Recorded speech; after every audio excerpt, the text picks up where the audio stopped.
Yay! How you doing, guys? Welcome to our Peace In. And this is a community called the Community of Galacticus. And one of the things I would like to do is have all of us get together periodically. Yes?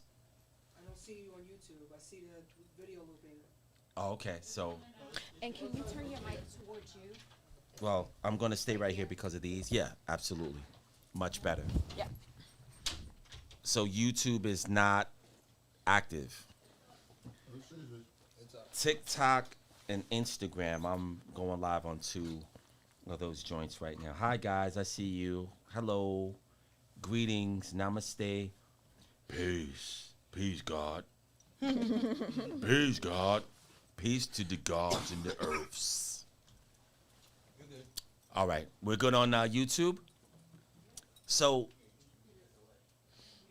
how will we get the questions extrapolated from YouTube or fed from YouTube? Because we want to use the questions that we get, and this is all off the top of the head. It's not rehearsed. I don't know what the questions are going to be. And, you know, we like to have this platform every now and again because, again, I realize that a lot of people are not built like that. Meaning, some people are not able to get to a seminar or to come and spend time with us. My chain of command and I, and some of my other people, you know what? Can we get a look at Kenny? Can we get a look at our beautiful, illustrious Galacticans? You know, we we spend time together as much as possible, and you know, I really appreciate them. Some of them took off work, some of them had to make a concession, but we do our best to keep the connectivity alive. And I like to do the best that I can to connect with you guys, the community of Galacticus, because you know, the likelihood of meeting any of you is very, very slim to none. So the very best we could do is bridge the gap and, you know, communicate on a media platform such as this. All right. So what I would ask you guys, if you have any question in particular that I could answer for you, or a statement or something like that that is useful, this is the time to post it. And we should have moderators too, because, you know, so look out for slick comments, and those people will be, you know, banned. You might have some people in there like, you know, I don't like Master Gano Girls. He thinks XYZ, whatever it is. It's a real thing. It happens. Some people don't have enough stuff to do with their time. So, yeah, you know, we're having this conversation, guys. And unfortunately, on TikTok and Instagram, I may not be able to thumb through. So, guys, just bear with me. And hopefully the dialogue will be stimulating to you. And Rosina, you'll let me know if any questions or when any questions come through, right? Mm-hmm. We are feeding questions to Fantasia. Yeah. Like we did the other day. Yeah. That's fine. She's going to ask you the questions on behalf of the people. Okay, that's great. Cool, we got this. Yes. So I think I didn't really have anything to communicate, but what comes to mind, did you guys have anything, ladies, or whatever? I have something from Levante Allen. Yes. He asks, does climbing the ladder back to the creator of all require the soul or consciousness to experience all aspects of creation? For example, do we choose to be earthling humans, and once we've completed that, we move on to exalted beings in the next life, and from exalted beings to gods, then to archangels, and so forth? Question mark. That's a very elaborate question, and what I would say, he asked if human beings, if the soul, he asked if the soul is meant to experience all of the things. Is that what the question was? Yeah. In some cases, one of the things I would say about the human form is repeated all throughout the galaxy. Variations of the human form are pervasive on planets and worlds. There are certain planets that have two-headed human beings. There are certain worlds that have beings that have 1,000 arms and a row of heads. Imagine the intellect that comes with that kind of being. These planets and worlds are very, very robust, but even more so, the intelligence that comes with these particular beings is staggering. So here on planet Earth, again, I had said earlier that we are protected, but that protection comes with an obligation. And if you guys have been around me long enough, you know that the obligation that you pay for the utility of your life is proper, orderly usage of the light that dwells within the darkness, that the darkness comprehendeth not. The darkness would be your particular body. So we had said before that order is a larger utility than the facility of love, which a lot of people have as a misnomer, thinking that it is the most powerful force in the universe. That's not true. And I don't say that to diminish the quality of people who are in love and people who have created from the facility of love, but I say that to give hope that if love is not the most powerful force in the universe, what's possibly higher than that, and how can we get there? So when we talk about the other things that are in existence, to answer your question particularly, Levanta, no, it is not destiny for an ant to one day become a human. It is not destiny for a gemstone to become a planet. And it is not a divine edict for all humans to become higher beings. Because if that were true, using the analogy of ant colonies and beehive kingdoms, you got to have a queen bee. You have to have worker bees. You have to have drones. You have to have soldiers. You have to have builders that build the society, and they are created specifically and only for that purpose, which makes all of you in this room anomalous, which makes all of you very rare.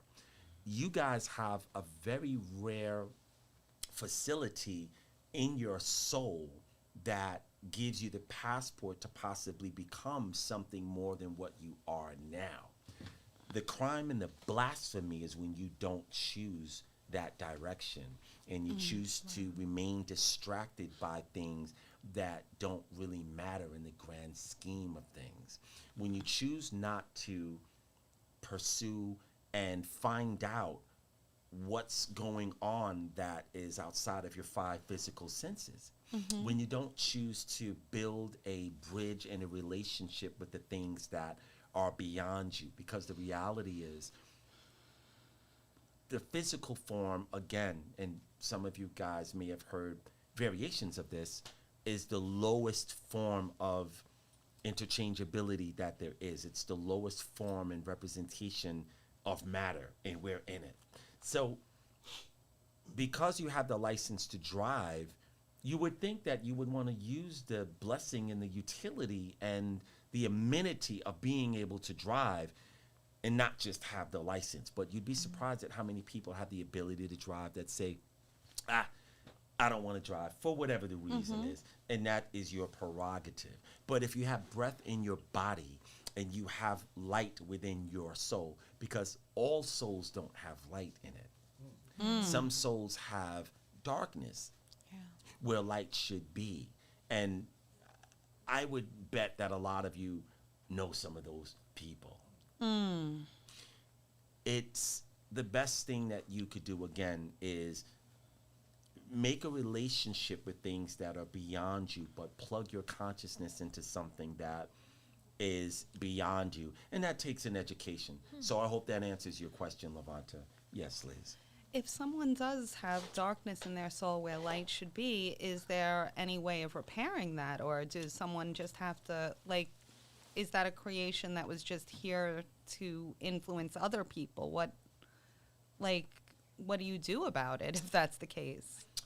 That is a tricky question, and you have people that are historical figures of this particular planet who were made of darkness, who had darkness in their soul. If you look at Benito Mussolini, if you look at Joseph Stalin, Adolf Hitler he was repeating what he learned from them. He idolized them. He actually wanted to be Joseph Stalin. So when you look at someone like Adolf Hitler, who had he had an idea that he learned from other people, but his hatred for certain kinds of people is what turned him completely dark. He didn't start off that way. Some people turn dark because of certain unresolved things, and some people are just dark by nature. Some of those people that are dark, that were created that way, that come into this life dark, those people usually mutilate their bodies. Those people usually split their tongue, dye their eyes black, they cut off their ears, they cut off their nose. They make themselves more grotesque and in line with what darkness represents physically. When you look at people that have hundreds of piercings in their ears and in their face and in their, the beginning stages of someone going dark is when they start getting piercings. Those people are repeating something that comes from where their consciousness hails from. And the lower dimensions basically have those things going on as a parade because it is their operating system. When people are here on Earth, they're repeating some of the things that is natural to their consciousness. And a large part of who they are represents that. So to answer your question, for people who started off light and became dark, of course there's a way to repair that. And it takes time and it takes pursuance. It takes active, willful pursuance for someone to turn their dark back into light if that's where they started from. You have another select group of people that started off dark, who are made of dark energy, but they're inspired to be light. That happens. It's rare, but it does happen. So again, Levanta, your question is very insightful, but no. It's the reason why there's separation of dimensions. It's the reason why the sexes are separated. It's the reason why you have the caste system. It's the reason why bums are not allowed into a gala event strictly by way of what it is that they're wearing, how they smell, and how they articulate. They're representing themselves in a classified class system or a caste system as a vagrant or a vagabond, and they don't belong in the upper echelon of society. Spiritually, that order, it keeps things where they're supposed to be. And a lot of people who use the axiom, everything is everything, and we're all one, we're all created, and or we're all together, certain parts of that are true, but the larger part of that is not. And you have to work to gain membership into where you aspire to be. Yes, Liz, you had a question? So is it karma that, is it past life trauma or things like that that causes somebody to be born dark?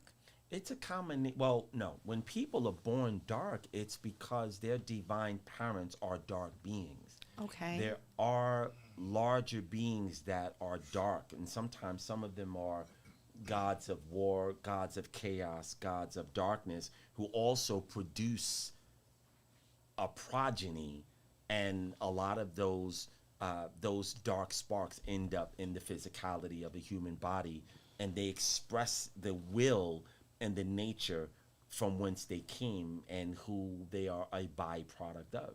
Wow. If you listen to death metal, have you ever heard that they're yelling and it sounds like that's what hell sounds like? How is it that something that is a hellacious state, you'd be surprised at how many people want to go to hell. Why is it that there's a song called Highway to Hell? Have you ever heard that song? Yes, I have. Yeah. That song has always irritated me because I said, I've always associated hell with torment, with pain. Have you guys ever touched I went into my truck a couple of times and I had to do something, and I touched a hot pipe for a micro millisecond. And the yell that came out of my body was, it was embarrassing. It was hellish. Yeah, it was hellacious. It was hellish. So I've always associated hell with that, your whole body on fire and torment and things that you're afraid of heckling you for eternity. Why would someone take gasoline draws and get there in the twinkling of an eye? Why would you be in a rush to get there? Highway to hell. What does that mean? Who are those people and why do they want to be there?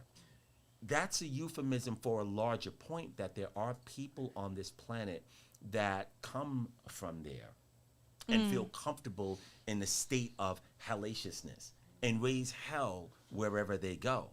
You want to avoid those kinds of people because they create the condition that will produce hell. And unfortunately, how many of you guys saw Donald Trump and J.D. Vance have that discourse yesterday with the president of Ukraine? Did you guys see that? Yes. Yes. Excuse my language, pissing contest that they had? Yes. I watched it and my mouth was open like, I was in a state of shock because I realized that these guys are pressing a button that is not good. Yes, Lynn. Yes, but I mean, President Zelensky was very calm and collected. It wasn't a pissing contest with him as much as trying to sun him and prove that he was like, these guys are bullies. They're just... You know, you could see it that way, but what's funny is, or what's tragic is that you have two guys who head a particular region of the planet. They're responsible for that, but the decorum that lacked there yesterday, Right. wars and skirmishes and conflicts come from that. Yes. When I was coming up, you didn't see that level of decorum anywhere, or that lack of decorum. You didn't see Yes. that. And it's something that should not have been televised, because what it did, in essence, was it lowered the bar.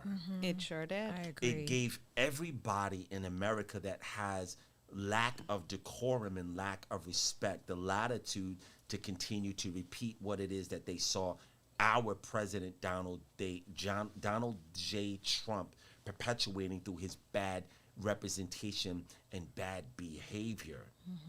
Watch how, the bar was very, very low yesterday, and I think that the Vice President J.D. Vance should have had the common sense to say, we're not going to do this here.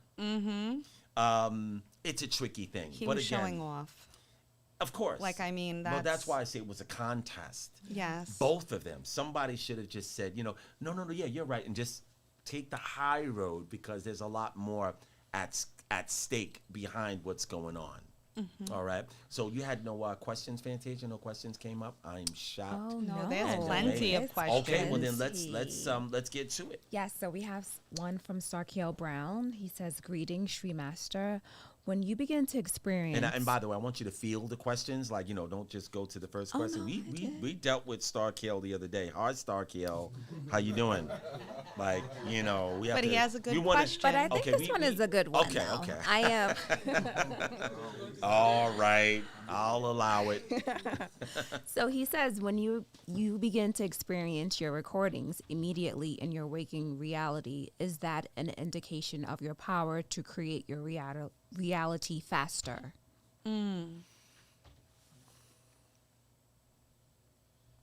No. What it is an indicator of, it definitely denotes that you have a sufficient amount of growth. Waking up, how many of you guys have woke up and let's say, by the way, because I can't assume that the people who are watching know what recordings are. We in the Galacticus community call dreams recordings. And the reason that we call it that is because we have the education that makes us know that whatever you experience is recorded in your consciousness. Therefore, we prefer to call it a recording. A lot of people who don't remember their dreams, that's a whole other discussion. So dreams are a euphemism within the Galacticus community as a recording, but by calling it a recording, you're giving it the credulous that it deserves, and you're also letting your subconscious mind know that it is a permanent part of your life, and it is recorded for you to ascertain what it is that actually happened when you were asleep. Whereas most people in society don't go through the training or even care to learn to remember what they are dreaming about, and that has another consequence and deficit in their life. But I'm sorry, I went on a tangent. So the question was, does it mean that you're closer to your ability to Create. when you wake up in your dreams? And again, I would say that it is a sign of growth. But my question, how many of you guys have woke up in your dreams or your recordings? Like lucid dreaming? Well, yeah, lucid dreaming. Yeah. So did you find that when you woke up in your dreams and you realized that it was a dream, was it not euphoric? Mm-hmm. Did it feel surreal, like, wow, this is like... Yes. I look forward to the lucidity of that as much as it is available. But imagine being in that state more often than not. Imagine being able to be lucid every night. Wow. Imagine the data that you could bring back because you went to a hyperdimension or a place or a domain that has knowledge that far supersedes what's available here that could benefit humanity. A lot of your inventions that we are accustomed to and live by every day came from those places that most people choose not to remember where they were in their dreams. The personal computer, Steve Jobs says that, or some, I'm going to paraphrase, but let's just say, for lack of a better term, because I don't want to be fact-checked and come over the Stream Master said and it wasn't right. I don't want to be the foremost leader of anything. I don't know anything, but I believe certain things and I've learned a thing or two. I would say that I learned that Steve Jobs, through meditation, brought back a representation of something that he saw in his meditations, and he copied it here. And now our world cannot live without the smaller versions of that. And that, ladies and gentlemen, is the smartphone. Yes. 1994 was a short 31 years ago. This table would be filled with a camera, a stack of CDs, a stack of cassette tapes, money, credit cards, and all types of movies. You know, VHS tapes were very clunky and big. Yes, they were. Imagine 500 VHS tapes right here. All of that is right there in your phone, right on your hip. So we've grown in intelligence and technology very, very fast in the past 31 years. Imagine what another 31 years is going to look like. Spiritually, the quantum leaps are more available for us when we operate in a larger capacity. And this is why I like to share some of those stories with you, to titillate and excite your desire and ignite it to say, you know what, I want some of that. I want a lot of that. You remember? You remember when Martin Lawrence did the Otis thing, and the bodybuilder was there, and he said, "Ooh," he touched the guy, said, "You want something?" He said, "I want a lot of that." That's what I think about when I consider what the spiritual world has to offer. So I hope that answers your question, and I would say to Starkiel, continue to use the facility and what's available, but work smarter. Work harder to remember your dreams so it becomes easier for you. And this is for anyone watching. The goal of anyone should be to be as lucid as possible every opportunity you get when you go to sleep, even if it is just a nap or even a meditation, because the reality is when you close your eyes, there's a lot more available to you than is when you're awake. All right. Next question. Nice. Next question comes from Malcolm Guevara. I'm guessing he's new to the community, so he's He's asking. not. Malcolm's been around a couple of times. Oh, well, Yeah, this question is, A newbie question. yeah. So he's asking, what is Galacticus? A secret society, brotherhood, etc.? Please elaborate. Well, Malcolm, you know the answer to that question because you've been to a couple of our seminars, but I guess you're asking for other people. So Galacticus is somewhat of a secret society because the secret that, or the secrets that Galacticus has available is not common knowledge to a lot of people who pray to have the knowledge that we have every day. There are there are lots of societies that tout that they have secret and sacred knowledge, but they don't.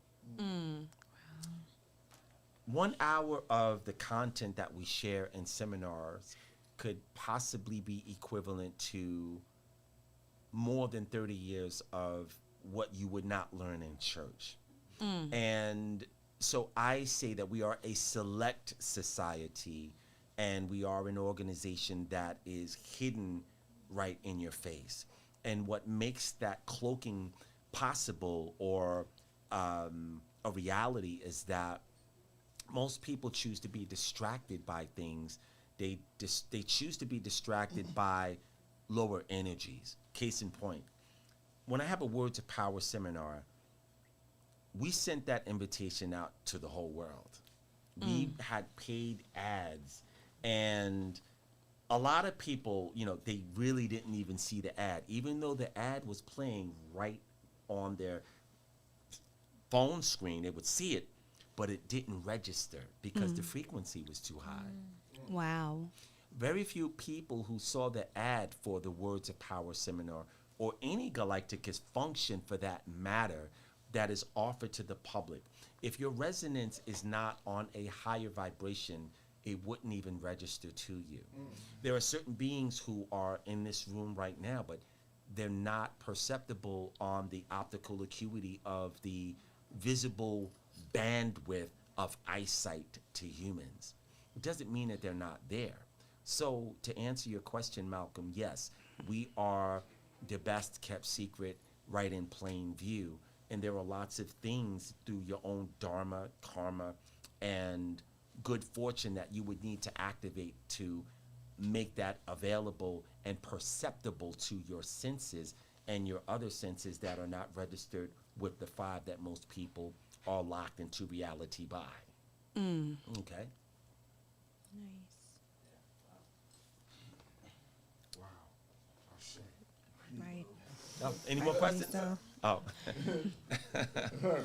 Next question, Fantasia. Yes, we have one from Tiffany Clark. She's asking, what books have you read and would suggest, and are you thinking about writing one of your own?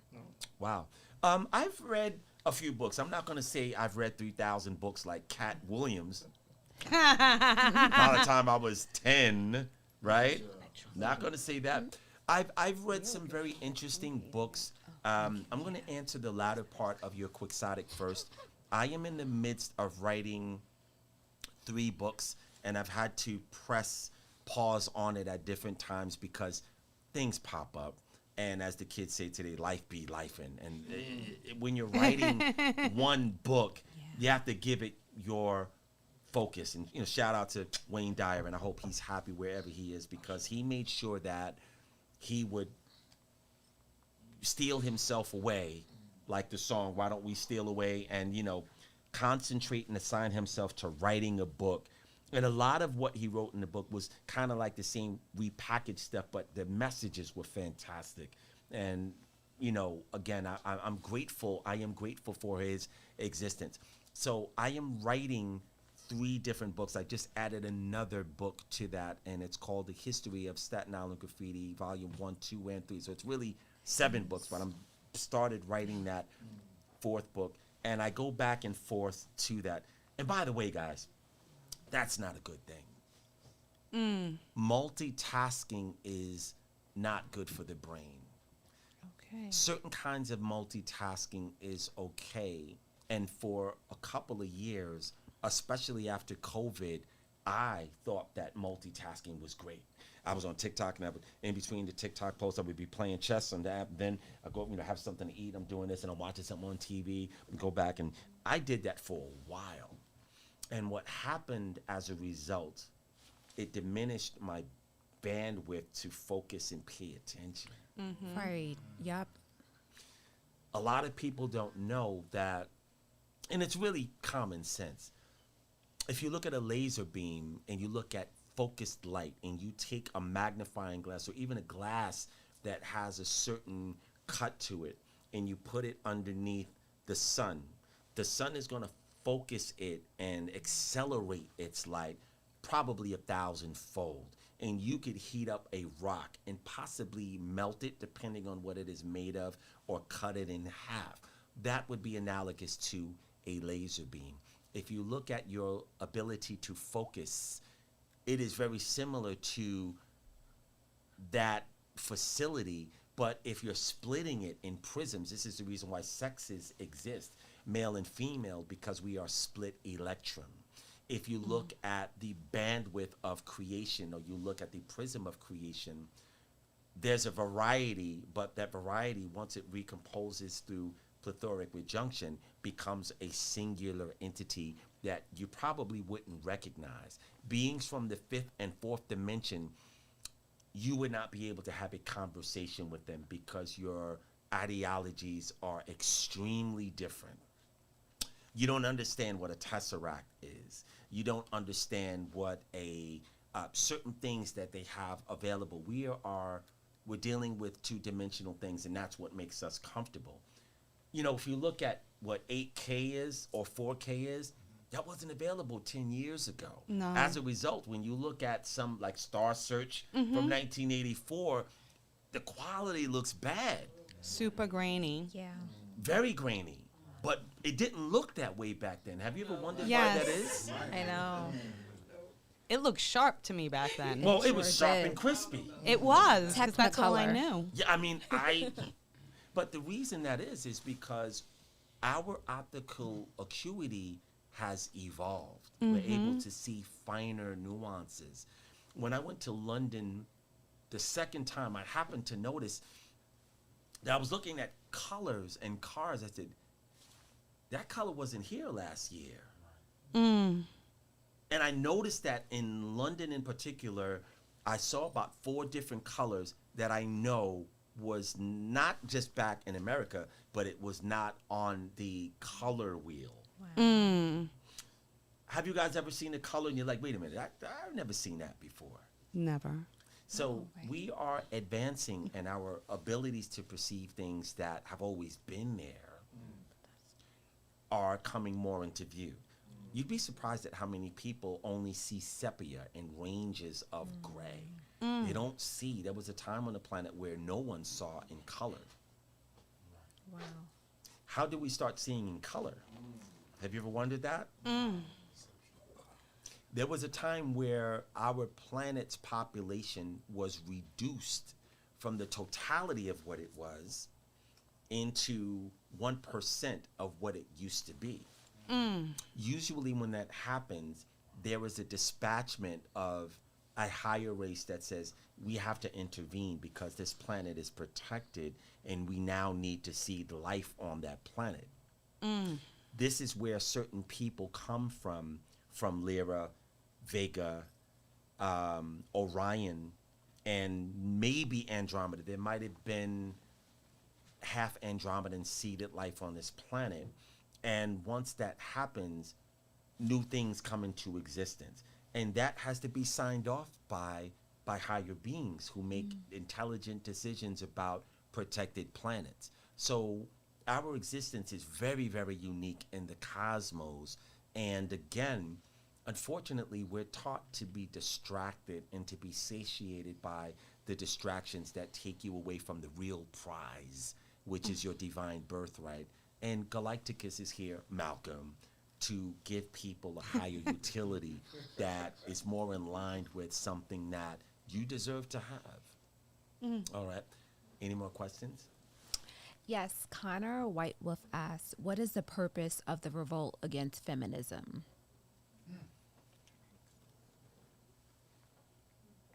There are lots of people on this planet that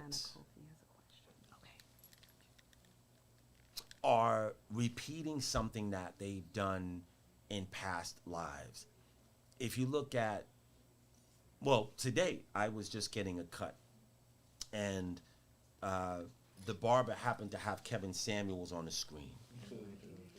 And I personally enjoyed a majority of what Kevin Samuels, what Kevin Samuels had to offer. I don't. A majority of what he had to offer. A lot of women don't like Kevin Samuels because he's very frank. And as the kids say, let's keep it a thou wow, right? When you look at Kevin Samuels, I look in his eyes and I see pain. Mm-hmm. I saw a slight degree of scorn. Mm-hmm. When you go back to Kevin Samuels' earlier videos when he was selling, I think, cologne and stuff like that, he was a happy, jolly guy. But somewhere along his journey, he was damaged and he was hurt. Mm-hmm. And he developed a particular mentality where he didn't give up. Mm-hmm. And he started a different type of ministry. Like I said before, I enjoy the ability that he has a database that is built on percentages, and the database is accurate. It talks about the percentage of Americans in particular years that come from broken homes and the fallout and the repercussions of that, and the percentages of married women and when they get divorced, and married men and when they choose to cheat. He has all of those calculated in his head, which gives him gave him the understanding of how to basically guide people. Like, I saw this lady that called up there, and he would ask women, what do you consider yourself on a scale of 1 to 10? This lady said a 10. Oh gosh. Of course. And that's she what might we're have been- taught to be, though, to say, like, to exude that kind of confidence, like, as women. Who teaches you that, Liz? A lot of people, because otherwise. Who has taught you to exude false confidence? There's a Not difference false between- confidence, but they always told me I was special. Who's the day that you're talking about? You are special, but when you say they, who's the they that you're talking about in society? Is it your family, your friends? Of people in course, school? like what was people always, it's like, oh my God, you're beautiful. Like, you're supposed to exude that kind of confidence. You're supposed to love yourself when nobody, like, what does RuPaul always say? It was, He says a few things. No, he used to say, you better love yourself, otherwise who's going, what? It was a really good phrase. Yeah, no, I get that. No, I agree with you, and I think that it's important for people to have a positive view of themselves. What I don't agree with is when people misrepresent their talents and who they are. That creates problems, right? And when you have an entire society of people who like to refer to themselves as something that they are not. Yes, but it's not even that. It's like, what does my beauty matter to just anybody? My beauty matters to me and who I love, maybe, and the person who I love is supposed to find me to be the most beautiful woman on the planet Earth. Do you know what I mean? So okay, but therefore, let's say we're he not shouldn't really have been talking asking about women beauty, that. though. We're not really talking about beauty as much as we're talking about ability, right? Let's say the Special Olympics. Yes. Or things that are like that. The Special Olympics titillate and make the reality of inclusion possible for people who will never know what it's like to hit a home run. Everybody participates in giving someone the facsimile of what that feels like. But you sometimes do a disservice by telling someone that they're talented with, being a good MC, right? Mm-hmm. And you're like, oh man, you sound great. Meanwhile, you know that this person doesn't have the lyrical ability to dominate an audience or to generate an audience based on his lack of skill. But you lied to him because you want him to feel good. There's a level of fear in your recitation of that to somebody, and that has negative karma. And in society, that happens far too much. So when someone misrepresents themselves as a 10 and they're not, you don't have any room to improve, because 10 is the highest level that, right, from 1 to 10. I wonder why Kevin Samuels But- never spoke to men and said that, because he would never talk down to a man that way. His- He felt good about talking down to women whose self-esteem may be a little bit in question. I don't The fact that disagree they with even that. showed up on that Right. program tells you that their self-esteem is in question. So he was choosing to tear people down. But what I about, bet what do you say he was about good Nicki at... Minaj? Because exactly, he Nicki was Minaj simped was- by her. He was completely simped by her. She had him wrapped around her little finger. I don't think so. Yes, he did. I Like saw she the did. broadcast I and- watched it too. Nicki Minaj was enthralled by him, Yeah, and she called because she's a pick me. That's what it is. She's not She was about already in a other women. relationship. She is not about other women, though. A pick me, it doesn't matter whether she's in a relationship or not. What I mean by that is that she enjoys putting down other women as well. I would say that the reason that I said that I enjoy most of his content is because I realized that his intelligence and his ability to have these computations in his head, He liked to play the dozens when he was 12. right, and redirect people to have a better reality about who they are. When someone, again, yes, Rosina, you want to jump in on the Kevin Samuels come, hate train? please. I'm sorry. This is. Yes, please. I don't even like the camera like that. Y'all know that. But this Thank Kevin you. Samuels Come thing, save I'm sorry. me. You guys, got missed, to you guys are chime in. missing the point, but go ahead. I'll let you chime in. No, I understand what you're saying, purpose Tree Master. of me bringing Kevin Samuels up was not to create a hate vacuum. That's No, I'm not what this gonna is create about. a hate I wanted vacuum. to bring a point, but go ahead. I correct me if I'm wrong. I feel like your point is that he is a truth teller in his own right? No, that wasn't. Oh, that the wasn't point. the point? Okay. No. Well, I didn't I get a wanna chance to hear the finish point. Okay, what is the 'Cause point? Liz was like, before sorry. before Okay. I okay. Okay. my point was that Kevin Samuels had something unique to offer, but you guys missed what I said about when I looked at him, he had hurt in his eyes and he had a little bit of scorn. Yeah. And because of that unhealed scorn, I believe that he was somewhat jaded and thwarted in his ministry. Now, let's say all of those facts are useful. All of that data that he had is useful. But when someone is walking around, like, Jesse Smollett says, hurt people hurt, you become a skewed version of what you were possibly meant to be. That's the only point that I was saying. I enjoy, listen, I've heard him say some things that made me say, ugh. I would, that's not cool. And I don't, but his knowledge is impeccable in certain regards, and his ability to recitate the computations. And like I said before, and I'm going to make this point really quickly, I'm not going to, if someone comes to me and asks for the truth, I'm not going to give them an untruth, and just because I'm too cowardly or afraid that I may hurt their feelings. Someone is asking for something, and I'm going to give them what is real. My point is, again, you do people a disservice when you're not aligned with giving the reality as it is, and this is what holds society back.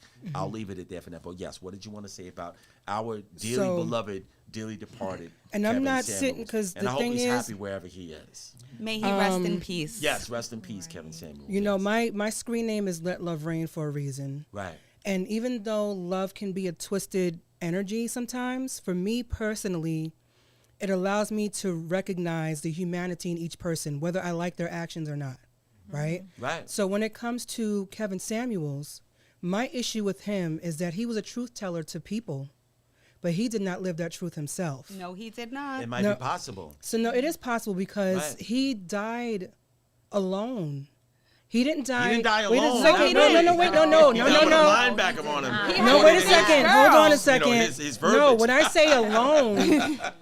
say alone, because literally he wasn't alone, but in the sense of what he was talking about as far as women were concerned, he did not have the marriage. He had children outside of wedlock. he was the male baby mama Yeah. that he was Yeah. talking about, right? Absolutely. But I say that to say that every person has a certain level of hypocrisy. We don't always live up to every word that we say, right? It's a fact. I'll use myself as an example, right? There was a time when, like if somebody asked me, oh, how can you lose weight? How can you do this? Believe it or not, like a person that struggles with their weight knows how to lose weight quicker than anybody else, right? Right. Now, how would I look if I'm not fit and I'm telling somebody else how to be fit? You know what I'm saying? A lot of gym trainers are Oompa Loompas, and it's like, Right, but it's like going to it's like going to a hairstylist. Their hair looks messy, right. but they're in your head. You know what I'm saying? Absolutely. So the thing with Kevin Samuels, I feel like his words were so toxic that he could not live up to them himself. No. And that was my issue with him. I'm Right. not sitting here trying to put hate on the brother or anything like I that. get it. And I do feel like what a person wants, the main message that he conveyed, what a person wants, they should embody that themselves. Right. Right? I agree with that message 1,000%. Right. It's just the hypocrisy of it that I had an issue with. And the meanness, because if you're trying to build people up, you can be a truth teller without tearing somebody down. So I don't know if he was trying to build people up or what his thing was. And that's between him and his maker. That has nothing Right. to do with us. It's just an observation. I think know. that, and well said, and I agree with that. I think that his end game, because I don't think he started off with the impetus of doing what he ended up doing. I think that he saw that there was an audience there for that kind of Right. vitriol. Of course. Right. That's why I watch And Pop he the played Balloon. into it. Well, if you look at look at Wendy Williams, same thing. She hurt a lot of people. And they're both paying for that. See what I mean? You know what I'm So saying? I think that when you Not look to at judge them, but no, yeah. not at all. But we observe, right? And Right, here right. in Galacticus, we believe that a lot of times people have to say, "I'm not judging." I'm not. If you're talking about something that's clear and is in public, you're observing. You're talking about what you're seeing. You're not judging. Judging is, well, I think. Yes, they deserve design. I hope they burn in hell. That's a judgment. Yeah. We That's not what listen, we're we don't doing. judge. But I think we're really Right. lucky because we're looking at people in real time that have done some things for a long time. Wendy Williams, I wish her well. But even in the 90s, I was like, man, she shouldn't be doing that and saying that she doesn't give a damn about who she's hurting by talking about people's indiscretions and personal secrets just because she has an audience. People are always going to tune into that type of debauchery. Yeah. And look at her now. And now people are talking about her. Right. It's Yeah. very interesting how that works. Well, what's But last I- would be first, and what's first, Right. like, what was Hashtag it? free Wendy Williams. And before I go back to, because I'm sure there's questions that I have to field over, but the Yes. last thing I want to say is, I do think that there is an issue with the media and how they're doing a lot of separation with men and women. And this with Kevin Samuels, everything was so physical. Like, you look like this, you make this kind of money, you smell like this. Because when he first started, he was tearing down the guys. Right. He would Yeah. go off on them, and he switched to the women. It's like, okay, where can I put my hate train? Like, we're not going to put a hate train on him, but he was trying to figure out where he can steer his. Right. And I just think that, we had the Love Webisodes. We have a message here within Galighticus that is about love, loyalty, compassion, understanding, those kind of things like that. Love Webisodes right there on the screen. Right. Perfect timing. Order, power, devotion, loyalty. Yes. Absolutely. That's what I feel like the world should focus on. And all these other people are just outside mirrors of certain negative things that we all have to evolve from. Right. But I'm just grateful that we have this to Yeah, that's why we're learn and here. grow. Yep. No doubt. Well, Thank y'all thanks for letting sharing me have your, that. Yes. I will- your view on that, right? Thank y'all for having me. So I'm looking at, you know what? I'm going to just try this one time, right? Because this is TikTok. Yeah, I don't really know how to navigate TikTok that well, but I'm going to look on Instagram, being that we're live on there and all these people have their hands up, guys. Nice. If you guys have any questions, pose it. But I don't see we it there. People have- are just watching. But yes, go ahead. Yeah. We have an Yeah, audience coffee. question. Let's go for it. Yes. Stand near the mic. Yeah. Quick question. Is that juice up for grabs? Because it's just sitting there like, can somebody drink me, please? And This if you're is not mine. gonna, oh, okay, Thank yeah, you you, like to, sir. you take your time with I stuff. do. I like that, yeah. Fantasy's like, I'm not One, gonna two, rest one, two. this. I'm gonna take my time. It's not working. Yes. What is your question, King? That one doesn't. It doesn't sound like it's coming through. It is. 1 2 1 2 1 2 test. I don't hear it. Nothing. No, I think that. Yeah. Kenny, you. Yeah, hear this, test right? 1 2 1. You hear something? Okay. Yeah, student Nana Kofi. How are you, sir? It's good I'm to well, see King. you. And Thank you thanks for thanks taking for my being question. here with us. I'm grateful to be here. Yes, sir. Had to be here. Good, Um, good. The game of chess. Would that be a form of? Would that be a game of? It's forward planning. It's Hold on, where is that coming from? I'm hearing people talking. Yeah. We can close that door actually, and if they have something to say, they can. Yeah, we can close the door actually. No. This one here. Both of them. Yeah, that one. Yes, and that one too. Actually, that should Yeah. that should that should be closed. That should be closed. Always keep the bathroom door closed, guys. Yeah. I'll go into that one day. But yes, another coffee. The game of chess. Would that be a form of healthy multitasking, forward planning, concentration, focus in terms of helping to balance multitasking? Is that a healthier way to counterbalance multitasking?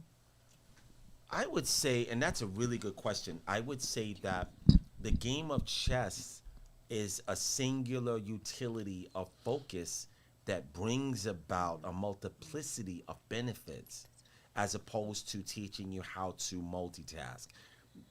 The singular focus of those 64 squares, after a while and you become proficient, it's going to extend your bandwidth to see A, B, C, D, E, F. Most chess players can maybe computate 3 moves in advance, but as you become a master or a grandmaster, you can calculate and computate maybe 12 moves in advance, and you could see things in your head and you could go backwards. It's very similar to, if you look at the Queen's Gambit, how she did that in her head. These things come online, but all of that was brought to you by her ability to focus for long periods of time. But the benefit of that, it happens through osmosis and over time, and that's with anything, really. All right? Absolutely, you're welcome. Yes, there was another question, Fantasia, you have? Do you Other want to people take wanna a commercial break or take a next question? You know what, being that we're late, I mean, I'm good. You wanna keep going? Yeah, Okay. we're going to keep the train rolling because, Love we it. were a little bit late, and my apologies, guys. Okay. So the next one is from Devin Smith. He asks, why do negative thoughts manifest faster than positive? Negative thoughts manifest faster than positive thoughts because negative thoughts are easier to reach your brain because of its low vibration or lack of vibration. Higher thoughts have a resonance that if your particular frequency doesn't match that, it'll be challenging for you to receive its vibration. You are a receiver, and most people receive negative frequency and are able to interface with it, and unfortunately are more comfortable with that than they are striving to increase their vibration and become comfortable with its heightened frequency. Also, I'll say this. Some people are so uncomfortable with a higher frequency that they become recoiled by it. Some people look at Galacticus videos, and I know this for a fact because if you go to my Instagram page, my personal Instagram page, I post something about Ice Spice or Sexy Red or 50 Cent troll Little Mimi, they call him, and it gets a lot of traffic and a lot of likes. But if I post something that is spiritually based, they're like, I don't want to hear that. There is no receptivity for them to interface with. They literally don't see it and they don't care to interface with it. And that's a fact. You know? Yes. Next question. Yes. World Meets Jess asks, how can we maintain spiritual stability during economic uncertainties, especially when job losses and layoffs occur, including those influenced by corporate shifts away from DEI? Ooh, That's a good question. yes. It is a good question. And I would Topical. say Right. for anyone going through that Timely. type of insecurity or instability, the one substratus and foundation that you should have in your life is your spirituality, because it is the single most important engine that will transport you and hopefully acquiesce you to beyond the ebb and flow of your environment and your society and the conditions of your reality. I know this personally for myself because when I was struggling with consciousness, instability, and just living insecurity, you know, there were times where I couldn't find a good place to live. I was displaced. I was financially challenged for a long time. I paid the bills, but they were like, you know, late, and I had to, you know, pay a little bit and work out a, you know, a plan otherwise to make things solvent. It was a challenge. But the one thing that I had in my life was my altar, and that represented my spirituality. And I assigned myself to it, and I committed myself to it. And because of that, it elevated me throughout, you know, to where I am now. So I haven't known those kinds of struggles in about 13 years. And I still vaguely remember what it's like, but, you know, I don't understand when someone chooses to sustain that lower form. So to answer the question succinctly, obey your spirituality and it will single-handedly uplift you and pluck you out of the obscurity of any type of insecurity. It does work, and I've seen that for myself. And I know that it works because a lot of the people that, when I was deep in my struggle, I know some people that are still deep in that struggle. We were struggling together, and I look backwards and I see that some of those people are still struggling with some of the things that I was struggling with. Wow. Nice. Okay. You have another question there? Sure do. This one comes from David Richards.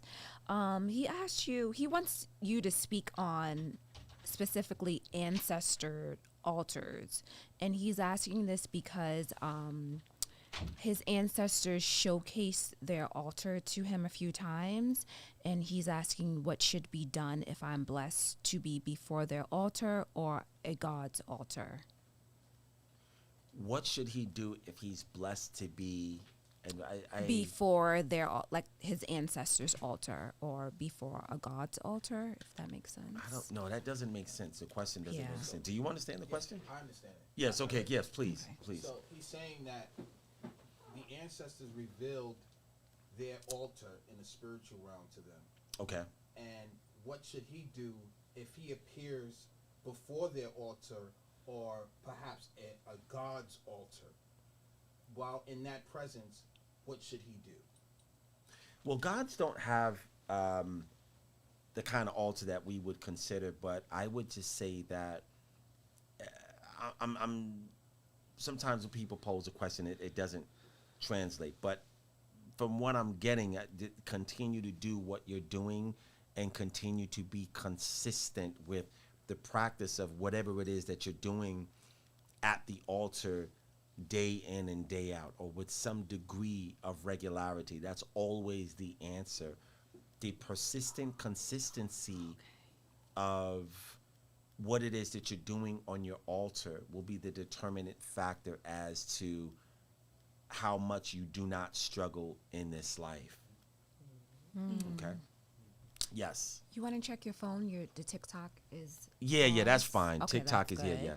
Yeah, I know that because they give you like an hour, and that's cool. Were you watching on TikTok? You guys were watching on TikTok? Racina was. Oh, have okay, yeah, eyes, that's fine. We have yes. eyes all over the place. We're watching you. Well, I see you on TikTok. Yeah, I haven't really learned how to interface with TikTok that well, but I think they got enough. Yeah. Thanks, Liz. Thanks for real. Like, if it's Yeah. absolutely. So Tony asks, is there a difference between the eternal versus the Eternis? I don't know. The eternal is the eternal. Eternis sounds like someone's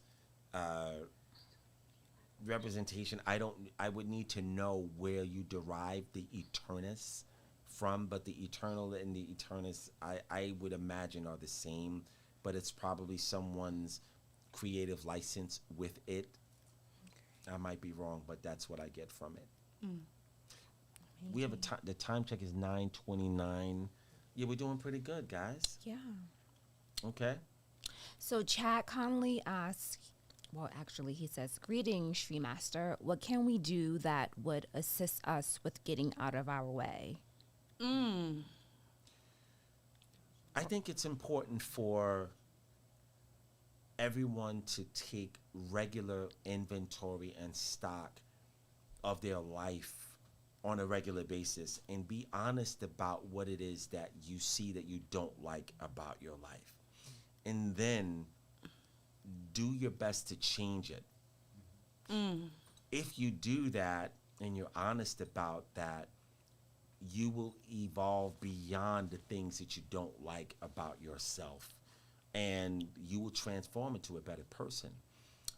There was a guy named Benjamin Franklin who was on, he dons our $100 bill here in America.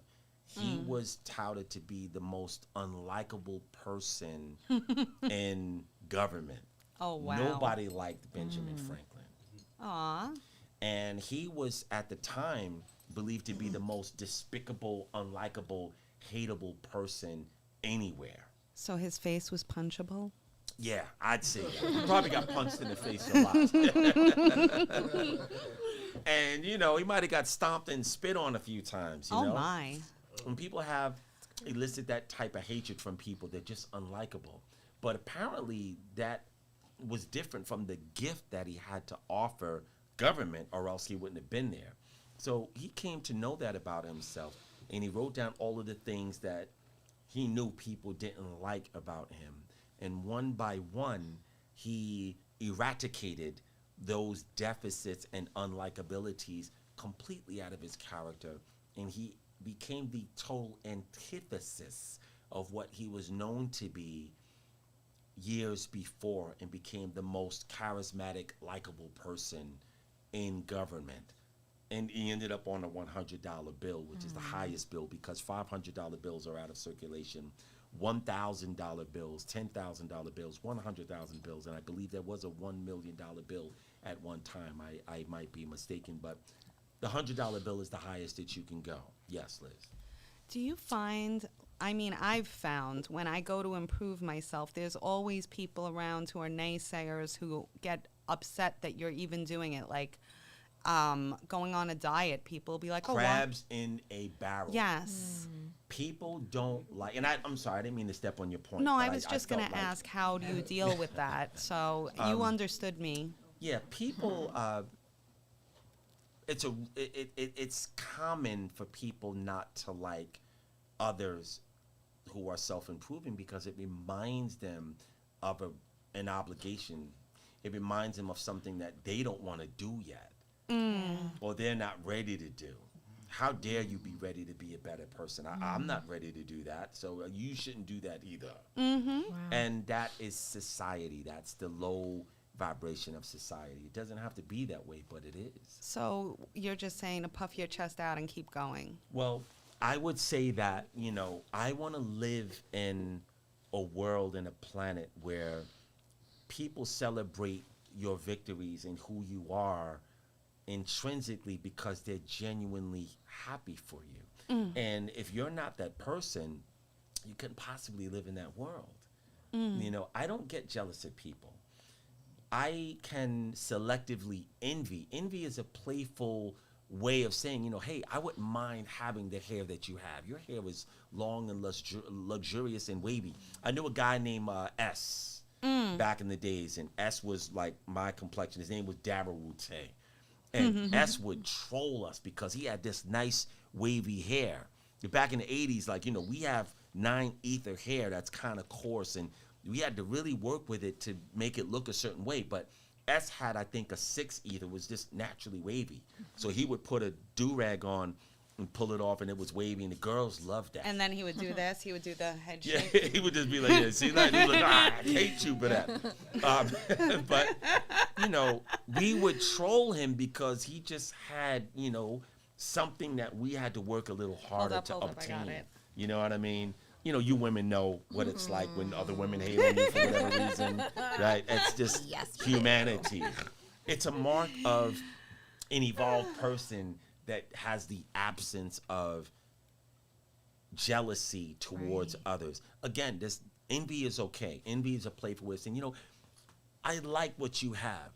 I wouldn't mind having that myself. That's envy. Jealousy is, I'll kill that mother to get it. Yes. I'm just saying, you don't want to deal with that. It's very caustic. Yes. I've seen you where somebody else will have a great achievement and you will be just as happy as they are for it. And it's an You amazing. see me shed tears of happiness because Yes. I was so happy for somebody, right? Mm-hmm. And I'm like, yo, man, that's gay, man. Why are you so happy for that? But I'm just like, listen, man, I just think that's beautiful. But that's just me. And it's also motivating too. Yeah. Right? Yeah, I think that, we should use that. It's fuel. When you see someone that's elevated in society. I remember when Idris Elba started blowing up. I remember when he was struggling. He came in, was living in cars, and then he got that thing on the wire. And next thing you know, he was everywhere. I mean, Idris Elba. And I was so happy when I saw him play Heimdall on Thor. And I was like, Yes. I probably had inner tears just watching that. And, he's repeated that in a few movies. He was in Ghost Rider, right? He played a mystical being in there. And I'm just like, there's and I saw him and I told him, I said, you have a divine hand on you. He was like, yeah, thank you, bro. That. I don't think he understood the magnitude of what I was saying. But I still did my best to relay that to him. So I think society would change overnight for the better and for the permanent if we would do away with some of the lower deficits that take away from our character. You know what I mean? And we need to be better representations of that. So, you have another question for us? Yes, it comes from Lori Parahu. She asks, when an Orisha has our head, is it possible that one of those Orishas can be a divine parent? I assume that you can also have a separate divine parentage from your chosen Orisha, but can you clarify? Yes, when an Orisha has your head, they are your divine parent.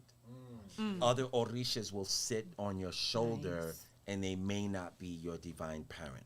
There's a lot more to be said about that, and to be clear, we have a double chieftain, Iyanifa Iyayoyin Lorena Martinez. I have to keep practicing that because there's a lot of syllables. She could answer that question in circles and droves, and she actually provided that.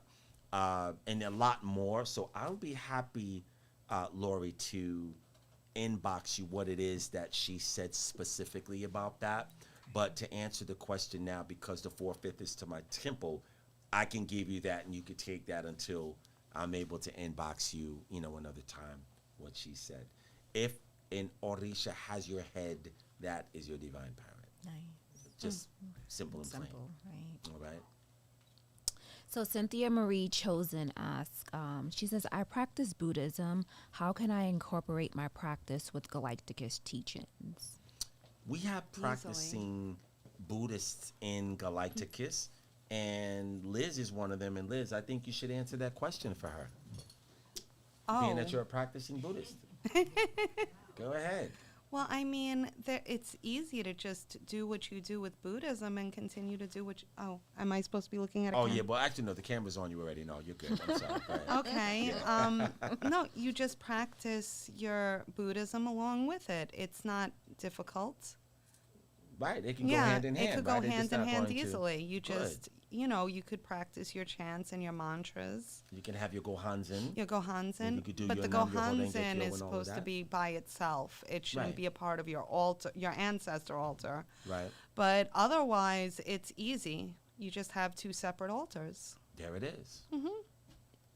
Question answered. The And answer. Cynthia, I had brought. By the way, guys, you see me doing this because I'm a little dehydrated, so please forgive me. I'm like, Oh, yeah, do you I'm need doing this water? because. No, Yeah. not water. No, I Yeah. have water here. Yeah. Okay. So my hydration, it's not going to instantly go away. So I noticed that, the past 24 hours or 48 hours, I haven't been drinking enough water. So you have to forgive me for, doing this because, like getting my LL on because he does that. He used to do that a lot. He was like, yo, But he did it for very different reasons. I don't know why Todd did that, but yeah. He got Todd, paid. you was He right did it there. for the ladies. Yes. I The don't ladies know. love No, Cool no. J. They do. Lip They do. licking. Yeah. Cool J. He was an avid, lick lipper. Oh. Lick lipper. That's funny. Lip lick. You know what I mean. I knew what you meant. Yeah. Ladies But I love liked Cool yours James. better. No shade. Shout out to James course. Todd Smith. Big fan. Yes. Big fan. Legend. Absolutely. Absolutely. So are there any more questions? Yes, the next one comes from Brian Davis. He asks, are victims who are sexually assaulted automatically cohabitated by darkness via their assailant? And if so, what can be done to remove these attachments and clearing the mental health that results? In very rare circumstances, someone who is assailed upon by a sexual transgressor through SA will transfer a cohabitant through the bad action of the assault. That happens very rarely, but it really depends on what someone does after that. Yes. And I'll say this as well. There are certain people that basically bring that to themselves. Thank you. They bring that onto themselves. Some people are salacious and they're unconscious about it. Now, my question to you guys would be, how does that happen? Anybody want to take a guess? How does someone create salaciousness in their outer behavior and eventually bring about the action of sexual assault or SA? Yes, Amy L. Sexual deviancy and continuous watching of pornography, where you're now acting out a lot of these things in real time, and so now that's opening you up for cohabitation to come in. Yes, in part. And there's more. Yes, Liz, you wanted to add something to that? I don't agree that when someone, I don't think that when people attract a sexual assailant, I think that it's an unfortunate thing to happen, and I do agree that it's what you do afterwards and how you internalize it or not internalize it that would cause you issues. But I don't think that you attract it. I didn't say 100% of the time. Okay. Saying that there are times where when people are assailed and people are transgressed upon in that manner, which is horrible. Yes. Sometimes people create the pattern where that becomes more possible, and they also create the People- siren that certain people will respond to and have no other choice. You also have the antithesis of people that they're hardwired and they have to do this. It is a compulsion for certain kinds of people. I think that it does happen when somebody is unprotected, who, they're out in the world by themselves, and you could spot them, just like anything with people who are predators towards children. They go after the children who, are neglected. It doesn't Right. necessarily happen to somebody who has that independent, they know, oh, that person's going to scream. They're going to tell, Right. But some guys, and some women even, yes. some creatures, these horrible creatures are titillated by that. Yes. I remember one time when my youngest son Isaiah was a little guy. I used to take him to a park located on the Upper East Side called Asphalt Green. And, we took him to the park, and he must have been about 4 years old. And, we were playing on the tarmac there. It was this soft, foamy substance. And I saw this little girl who was about 5 years old, and she had on a pair of like spandex shorts. And, they were playing together, and I looked at her. This little girl had the body of a grown woman. And her mother was about 20 feet back on her phone.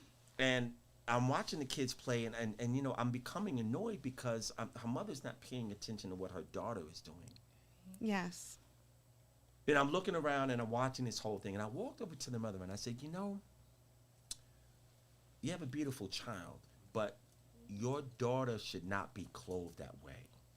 I have 2 daughters, and I would never let my daughter wear that. I took the obligation and the responsibility of directing her. And she looked at me, she was like, oh, she was completely clueless. And because of the way that her daughter looks, I have a granddaughter also that she has a physique on her, and my daughter knows she has to be dressed a certain way. Because what happens is, there are pariahs out there that respond to that and don't even know how to deal with the proper way to interface with people, and they become people can easily become a victim of that. So parents have an obligation to make sure that the innocence of the child is protected by dressing them a certain type of way and making sure that you have eyes on them all the time, because people are sick in society. I would also say that it's not just with, when I look at people, I look at videos of people who are standing, who take the strap hangers on the train. They're this close to the platform, and they're not looking around when the train is entering the station. They're not looking around to see. They're just standing there like this. It makes it possible for you to be pushed if you have a mentally insane person around you. Yeah. Have you guys ever seen someone be pushed in front of the train? Not in real life, but videos of it? It's the damnedest thing. And the scary thing is, these people who are crazy, for lack of a better word, my lips are really dry. Sorry about this. It's going to be an eye, so we're going to have to edit that out. My lips are Do you want a commercial break? Yeah, I might have to take one after this. But, I saw this one guy that got pushed in front of a train recently. Some dude, he's walking around normal, and he's like, he sees the guy. He's playing it up. He's pacing back and forth. And his timing was amazing. And he waited until the train got about maybe 10 feet. And then he said, poof! He pushed him and was out of there. And the guy, he got damaged. He didn't die. But this was recently. Did you guys see that? Yeah. No. And I just said, it's partially the guy's fault for availing himself to that type of action. Gotcha. So we have a responsibility in society to be aware at all times. People walk around with earbuds in their ear in the street. But what happens if someone has a heart attack and they're driving, and then they go offline and the car careens and hits you? It's partially your fault for not being aware of the oncoming danger.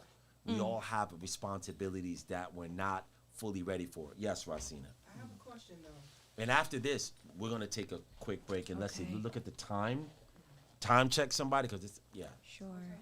It's 9:47. Okay, yeah, we're making good time, so we'll take a quick, 4-minute break after this. Go ahead, Rosina. So how do you know? Yes, please. Join us. Join us.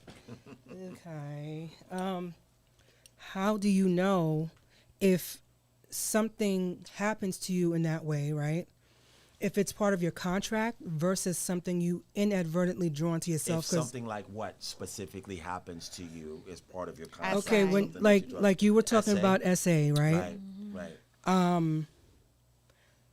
There are a few. Let's because this is going to be let's take our break now and then go out. Let's take our break now, guys. We're going to take a break. We'll be back in about 4 minutes. So sit tight, and we'll go into that when we come back. Okay. Gotcha. Okay. Cut the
by the way.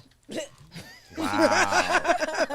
Okay, guys. So we are back, and I want to give a shout out to my mom because she Yes. came in and accented the place. I'm gonna have to enjoy it later, so I want to get all of that stuff. That's cool. Yes. Thank you, mommy. Yes. Love you.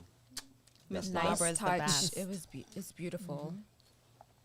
I'm grateful. I grew up with this, by the way. I'm just saying. Oh, so you grew up with this kind of luxury and I beauty? have. If you go to my mom's house, it's like a museum. She has a plant room, and each room is like, wow, this is, she's really good with set design and things like that. Plastic So, on the couch? I don't take it for granted, huh? Plastic on the couch? Say again? Plastic on the couch? No plastic. Oh, That's ghetto. That's Raphael de la Ghetto. yes, we don't do I've, that. we don't do that. I've never experienced that, Tamia. I don't know what that's like. So yes, Racine, as we were saying, you were about to. So people who have experienced SA, how do you know it's something that's involved, that's a part of their contract? Like it could be like a karma from a past life, something, et cetera, or something that they're drawing to themselves. And the reason why I'm asking this question is because this is a very sensitive topic, right, for a lot of people. And a lot of times the person that's able to speak up looks more frail than some people that might hold that to their heart, like men, for example. A lot of men go through these things and they don't feel like they have the spaces to talk about it. That could be, I'm not trying to speculate, but that could be part of the reason why Kevin Samuels was hurt and why he was obsessive about women taking accountability, because he probably had women in his life that did not take accountability. And often men won't even admit that it happened to Exactly. them, or even think that it was an assault. So the picture that we think looks like the victim isn't always what victims look like. But back to the question, how do we determine, okay, you know what, this happened in my life so I can learn from it, grow from it, be a better person from it, help others from it, versus something that you may have done. You may have been in a place where you were in the wrong place at the wrong time, or like, for example, I know. Oh, I'm going off? Okay, go ahead. Okay, Go ahead. So Go ahead. I'm going to see if I can answer Yes. Sorry. the first part of the question. The first Yes, 6 yes. questions. Sorry, my bad. Yeah, I was a little such a- wrap up that. No, for instance, no. Wrap up that gavel, B. Yeah, I'm I was sorry, like, sorry, no. y'all. No, it's okay. It's okay. So the first part of your question was how would one know, male or female? Just give me that. If one more it's time, part 'cause- of their karma in this life, if it's part of their contract to Right. experience. This may sound a little foreign to some people. There are a myriad of reasons why people experience sexual assault, sexual depravity, sexual exploration. You may know that it's something that's supposed to be part of your contract when there's a sense of peace after. Sometimes people will build that into, a soul will build that into their contract because they themselves have perpetuated it in another life. And the sole purpose of bringing themselves back into existence as a voluptuous, seemingly innocent person who incarnates in a family that's not going to be judicious or vigilant about their bodies and then dress them in a salacious manner. They purposely do that so they could understand the gravity of why they did that in the first place. Now your next question is, why on earth would a soul decide to come back and be essayed? Right. What happens is, after you take your last breath, who's on the other side of the veil are your spirit guides.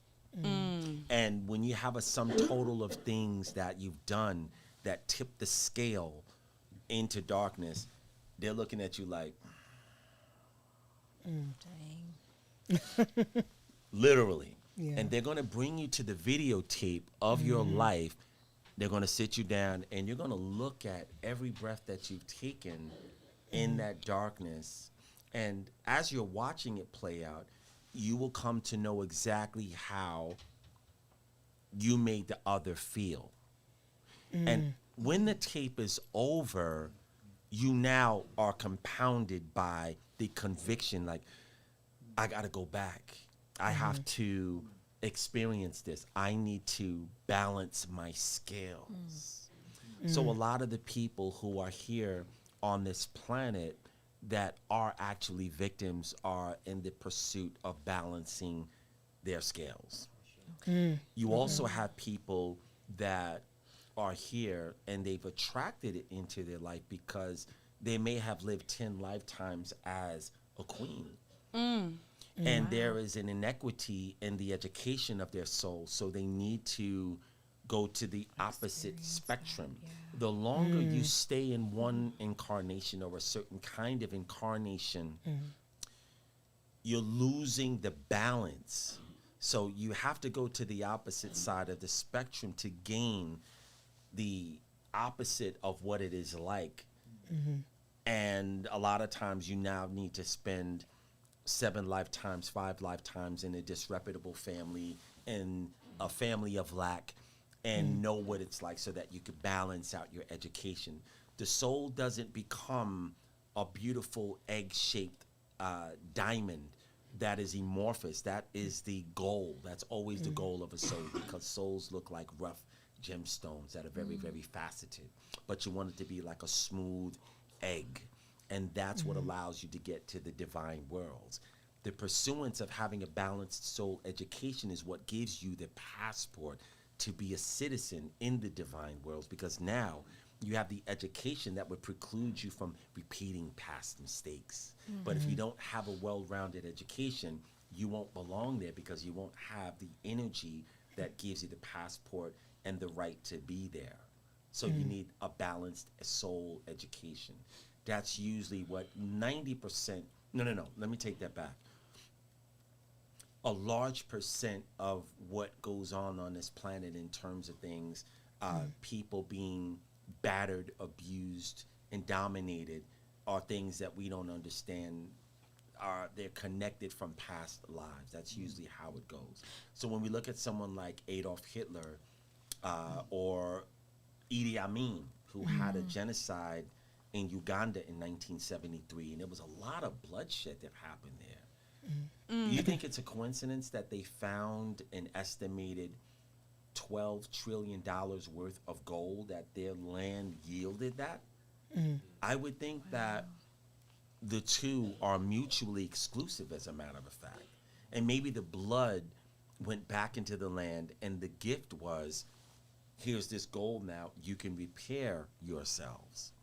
So a lot of times, this is the reason why higher beings are not as emotional, because they realize that what is playing out in front of you is connected to something a lot bigger. In psychology, there's something called the iceberg of anger. Have any of you ever heard of it? Yes. Well, I told you about that. The iceberg is the visual part of what we see on the water, but an iceberg underneath is a much larger pyramid. When someone gets angry, that's analogous to the iceberg. But underneath the surface, there are a lot of other things that metastasized and got to that boiling point where what shows over the surface or exterior is anger. Psychologically, you want to kind of look at some of the signs and the behaviors. A lot of times they say that, dogs will give you signs that they're upset Yes. before they actually lash out and bite you and use you as a tire. But a lot of times people don't read those things. They're very, very patient. They're like, okay, all right, so like one, strike two. Getting hot, next thing they attack, and then it's too late because, you're yielding blood. Usually when things play out in society, it is that way. There are things underneath the surface that you have no knowledge of that are not visible, but in the spiritual world, it is seen. So people have people who are empaths and people who have spiritual vision, they can look and see, well, that's connected to something that you did and that you brought to yourself. That's why when a lot of people come to me and they say things like, can you pray for me? Or sometimes people are not eligible for prayer. Wow. Prayer doesn't work off of, doesn't work for everybody. You have to be eligible for prayer and dharma and things like that through your own karmic score. This is why we make certain things available so that these things can be improved. So does that answer your question to a degree? Yes, I do have a quick follow-up, though. Sure. It seems like, I'm going to keep it PG because I don't want YouTube to strike us. We've said Right. a couple of words already. So Right. it seems like intimacy has been weaponized. Mm-hmm. Like it's weaponized through the SAs. It's weaponized through how media and things portray, like the over intimization. I'm trying to not use the S word. Right. And things. So why are we attacked as humans in that way? Through sex. Why are we attacked through sex? What do you mean? Yeah, because sex is like a constant, like we're shown things in movies and TV shows where some people deal with SA, some people deal with the R word, et cetera, et cetera. Like it seems like there's such an attack on that part of humanity that we're supposed to use to create loving, wonderful, things, right? Children, great times, whatever. But it just seems like a lot of times, that there's also that other duality. Yes, go ahead, Liz. Do you mind if I? No, go for it. Okay. What I think it has a lot to do with is the fact that sex has kind of been a token for women a lot of times. Like a lot of men look at it as we're withholding things from them, as though they have ownership and they should be able to have ownership over what we choose, who we choose to sleep with and things like that. But what is the spiritual significance of that? Like, why are men, like, for example, when we grow up, right? A little girl is taught, keep that to yourself. Little boys are taught, you better go get that. Yes. So from the beginning, we're taught I've never heard that before. Oh, I You better have. go get that. Like, Well, No, 'cause not you better go you get met- that, but they call them Casanovas. They there's more. encourage men. Encourage them. There's more They of an encourage encouragement, You better go get that. yeah. go get that. Well, Men are That right taught there, to go be get that. persuasive, and women Right. are taught to hold back. So Right. it's like this whole dance that we're supposed to do, where we're supposed to be pleasing a man, because that's another part of it. Like we're supposed to be obedient and submissive. It's like we already start from a foundation of confusion from the time that we're children, because we're taught two different paths that don't coincide or complement each other. Let me ask you a question. What is your question? So my question What's is, the I did general ask a question. Right, no, but I did ask. There was so much piled on. Okay, top I'm gonna of it. try to. I'm gonna try to put it. See if you could ask the question Okay. in 2 sentences, not less. on sentences. Okay. Not too Right. many commas.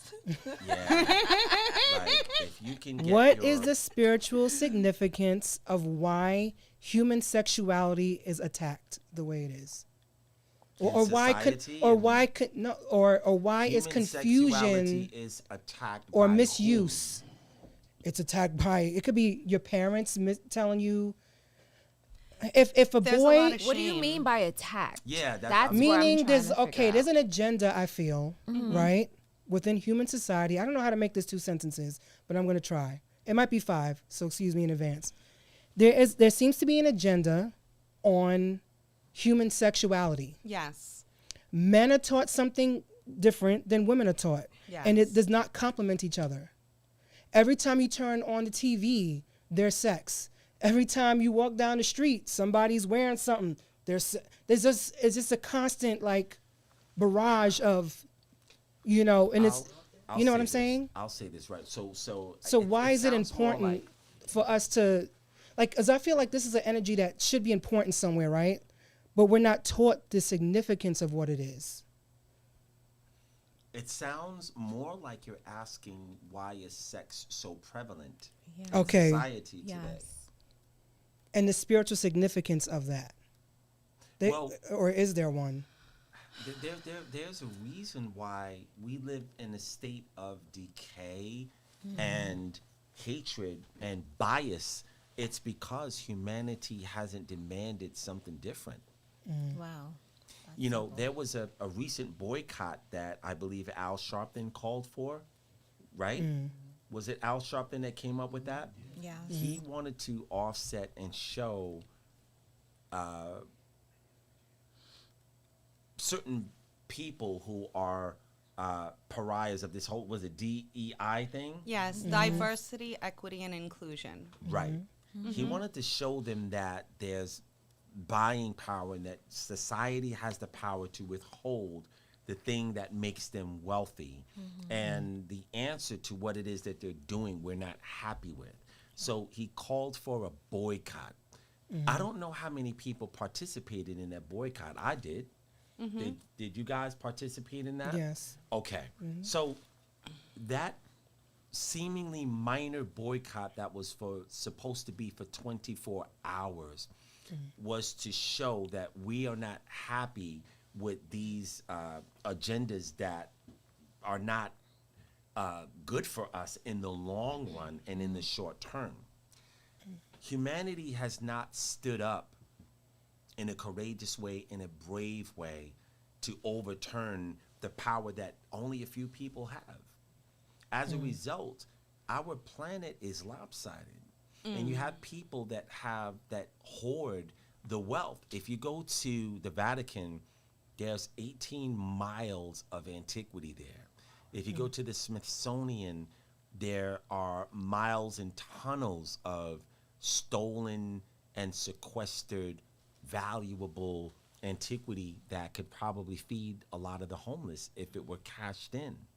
If you look at underneath the Windsor Castle, I've seen it myself, not with my own eyes, but there are tapes and video of billions and billions and billions of dollars worth of gold bullion bricks that are very heavy that are just sitting there. Wow. The hoarding that's happening gives these people power.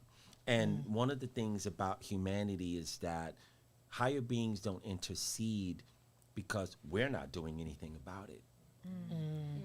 We bring about a lot of these things because of our complacency, because we're not willing to do anything and possibly risk our level of comfort and risk our lives by giving an example. Whereas if you go to Tibet, so this one guy, he drank a half a gallon of gasoline, and the other half, he poured it all over his body, and then he lit himself on fire.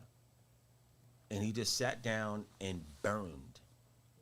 And he burned until the smoke became, the fire actually became black, and he just stood there and he didn't utter a sound. Why do you think he did that? He did that to make a protest, and he sacrificed his life in a very painful way to show the government that he was not happy, but he represented probably 4,000 people. And he was the one courageous enough to show the gods and the powers that be that he was willing to sacrifice his own life in a very demonstrative manner, in the most pugnacious and painful way, that he was not willing to accept what they were doing. That got the attention of the elites, and they said, we have to change what's going on because our society and our communities are not happy with what it is, how we're governing things. So again, the pacification of society through sports, politics, the sex industry, the need to get money, the family structure has been under attack consistently since 1959. We're distracted by entertainment and celebrity and all of these things instead of coming together as a unified front and showing and taking the power that we give to these people who are called the elites. So this is the reason why sexuality is overshown to overstimulate people, to further distract you, but really to cause more indiscriminate sex so that more children could be born, to produce more adrenochrome, to produce more trafficking, to produce a lower state of vibration on this planet, so that the people who are in control can basically turn you guys into cyborgs and transhuman, and ultimately evacuate you out of existence. How long do you guys think that it's going to take for artificial intelligence to make a ruling about your right to live? Right now, when you go to certain apps and you have to prove I'm not a robot, Right. Yep. So annoying. eventually it's going to come to a point where AI is going to have the intelligence and look at your history and say, you guys don't deserve to be in existence. And we've had a lot of warnings about that. So again, I would say that, if humanity doesn't learn to put their personal comfort behind them and put their own sense of value to the side and think more as a whole or as a unity, as a society, we will always be in this state. And by the way, it's going to get a lot worse before it could possibly get better. Wow. I'll leave it there for now, not to belabor the point. No, that was. I understand what you're saying now, and I hope we choose better. That's, yeah. You it's know, crazy. I would say you, Rosine, we've had a lot of conversations. I've had conversations with all of you. And Michael Jackson, he had a song that was really powerful. If you listen to it, you really listen to what he's saying, it could bring tears to your eyes. And he said, I'm starting with the man in the mirror. Absolutely. Yes, he did. I'm starting with the woman in the mirror, Yes. if that Yep. applies to you. Yeah. And the best that we could do is change ourselves first. Yep. This is the reason why Lakshmi showed me that she was with me, and she made me say it. It jumped out of my mouth. Oh, you're my divine mother. That was weird. And you guys know the story, right? My life. We're gonna need to sweep some stuff out of your life. We need to get certain things in order. Wasn't about love. It was higher than love. Your life is out of order. Forget about the love. I love you, but son, but Yeah. we got to get you in order so that you can emerge better and be an example. And that is more palpable than you just beating the horn and running your mouth. You have to be an example of that which you teach. So that will get people's attention more than someone who's just, and Yeah. I have to say this.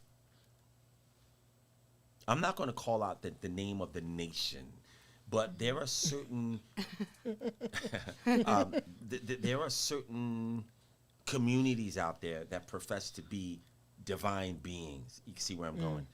And a lot of them are ex-drug addicts.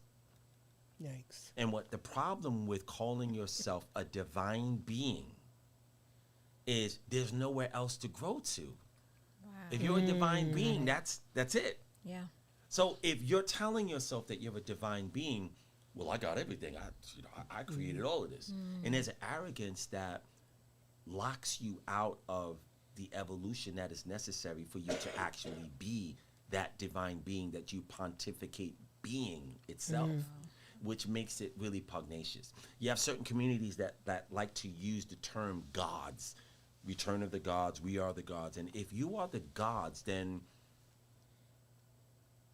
what is it that we're evolving to? And why are you lying to society? And what is the detriment of that? What does that mean? What is the repercussion of that? I'll leave it there. You guys know how I feel about that stuff. Your IG ended, so I don't know. If you Yeah, wanna that's refresh fine. it, you're That's fine. I think Okay. that they probably had enough. Yeah, but are there any other questions, guys? Or have we reached our, we're 10:16, but we can get maybe another 10 minutes or something like that before we, Let me go check on YouTube. Yeah. say again? You need this? Yes, thank you. You got it. Thank you. Do not take that with This water is good. So I guess still keeping in the same topic, Queen Sankofa Bay, she wants to know, is there any type of ritual for removing things like SA and like molestation from your lineage? Sexual assault Hope we don't get strike, but Sexual assault. yeah. Yeah. Sexual. SA means sexual assault because some people keep saying, why do they keep saying, are they a gang? Or is this East LA? Because they say SA, right? SA. You know, that is an acronym for sexual assault. But when that sometimes sexual assault exists in a lineage so that it's an indicator that you need to grow beyond it. Poverty exists in certain lineages to show that there is room for growth. When people have people, no one graduated from college in my family. I'm the first one to graduate. Not me, but saying this as a statement. It's setting an example. When these things are prevalent in families, it is also another kind of example of how far you need to distance yourself away from that. And it clearly shows that there's work that needs to be done. And that's usually the ugliness of that presents itself to indicate that there's still some work that needs to be done. To answer the other part of your question, using your altar efficiently, serving your ancestors so that those things can heal, burning Galacticus ancestor money at your altar, making offerings of food on your altar, placing libation on your altar. These are very cursory, simple ways that over time you can distance those deficits out of your lineage, and that's usually how it works. But every journey begins with the first step. So it's important for you to have a functional altar in your home, and your education will increase over time. A lot of people are turned off by altars because they realize that they see, like Amiel's altar, his altar is really decorated. They may see Nana Kofi's altar and say, I can't compete with that. That's, and it is a whole education. But an altar is a simple dedication that represents your spirituality. And you could start off with a glass of water that's this filled, a few pieces of fruit, and a commitment, and get some ancestor money and burn it 5 days a week. Send a message into the spiritual world, into your ancestors, that you want them to work in your life, and they will be there. They will show you the evidence. And if it doesn't happen right away, it might be because there's a lot of ancestors that have been waiting for you to do this for a long time, and it takes that amount of time for you to get beyond the challenge of your retardance and ignorance. So that's what I would say. Yeah, retardance. Absolutely. Master. Yes. This is going to be the last question Last for the question. night. Sure. Yes, Go and it for comes from Jalen Tucker. He asks, how deeply rooted is the product of HDP within us? Does AI and overall tech influence and or aid the HDP in any way, and how so? Okay, so let's read the question again. And HDP means Human Default Program. Yes. And let's say that out all the way. So how deeply rooted is the product of the Human Default Program within us, and how does it affect our daily lives? And does AI and overall tech influence and or aid the Human Default Program in any way, and how so? Wow, so that's like a 3.5 tier question. How deeply rooted is the Human Default Program? Well, it's your operating system. Everyone who comes into existence is operating off of the Human Default Program. People who are religionites, people who serve religion, that is a byproduct of the Human Default Program. Certain holidays that are celebrated, certain practices, certain beliefs, and certain rituals are all part of the Human Default Program. So it is a very intrinsic, intimate part of the reason why you're here and how you exist. The second part of the question was, Does AI and overall tech influence and or aid yes, in any way? artificial intelligence actually pronounces and magnifies the Human Default Program by 50%. If your divine intelligence is not active. So your divine intelligence, all of you here and most of you in the Galacticus community do have a degree of divine intelligence, which is antithetical to artificial intelligence. It was meant for your divine intelligence to be your overall operating system, which is why the gods of the Bible sought to unplug that from you, because they wanted to be the intercedent of your prayers and the beneficiary of your hopes and dreams, which is the reason why you say, oh God, oh my God. You're possessing something that you don't really know that you're not really connected to. And that is blasphemous within itself. So that would be the answer to the Wow. question. Yes, Lisa Gilby, you have a question? Yes. While we're on the topic of the human default program, I had a question about the Ultron. I had to that Medallion? Hmm? Medallion? no. The Default attunement. yes, the human default attunement. Because we have a word of power attached to it, and it's like we have to say it 972 times, like we do with any other word of power. You know, like you whisper, solar. but they can hear that. Oh. No, I'm talking about the girls, yes. Is it like we're solarizing that particular attunement because we're saying it as much as we do if we're solarizing? Give me the question again in one sentence. Okay, I was solarizing. So with that attunement, we have to recite the word of power that comes with the human default attunement 972 times, like as if we're solarizing. Is that what we're initially doing? You only do Anyway? it once, though. I You only do it That's one time. that's a personal question. Yeah, we Okay, should. okay. Yeah, that's because the people are like, what? That's going to confuse the audience. Okay, Amy L. One last question. No, but on the human default thing. Let's yeah, keep that. yeah. That's a separate No, thing. on the human default. Okay. the Yes. human default Okay. system. Go ahead. Can it be silence in the physical, or does it have to we have to transition or ascend or enlighten in order for that to switch off? Is it possible for a person to switch it off in the human form, where you don't hear it no more, you don't hear the back and forth no more, you talking about the human default program? yeah, you don't, yeah, can it be switched off in the physical? The human default program itself is coming from many different things that you interface with on a regular basis. This simulation is the human default. But to acquiesce completely out of it, it is possible.